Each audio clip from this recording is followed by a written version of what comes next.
ಇಲ್ಲಿ ನಾವು ನೋಡ್ತಾ ಇದ್ದೀವಿ, ನಾವೇನು ಪ್ರಾಥಮಿಕ ಮಡಿನಲ್ಲಿ ಕಾಯಿಗಳನ್ನು ನಾಟಿ ಮಾಡಿ 3 ತಿಂಗಳು 3ರಿಂದ 4 ತಿಂಗಳವರೆಗೂ ಏನು ಬೆಳೆಸಿದ್ವಲ್ಲ, ಅಂಥ ಗಿಡಗಳು ಸುಮಾರು ಒಂದು ಅಡಿ ಎತ್ತರ ಇರ್ತದೆ ಮತ್ತು ಒಂದು 3ರಿಂದ 4 ಎಲೆ ಇರ್ತದೆ.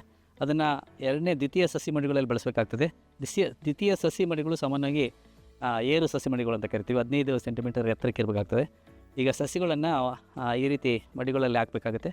ಪ್ರತಿ ಸಸಿ ಇನ್ನೊಂದು ಸಸಿ ನಡುವೆ 1 ಅಡಿ ಅಂತರ ಕೊಡಬೇಕಾಗ್ತದೆ. ಇಲ್ಲಿ ನೀರು ಕೊಡಬೇಕು, ಸ್ವಲ್ಪ ನೆರಳನ್ನು ಕೊಡಬೇಕಾಗುತ್ತೆ.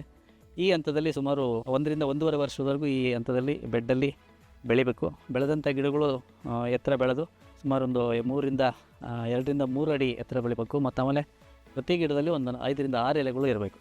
ಆ ಹಂತದಲ್ಲಿ ನಾವು ಸುಮಾರು ಆ ಹಂತಕ್ಕೆ ಬರಲಿಕ್ಕೆ ಒಂದು 12 ತಿಂಗಳಿಂದ 18 ತಿಂಗಳವರೆಗೂ ಸಮಯ ಬೇಕಾಗ್ತದೆ.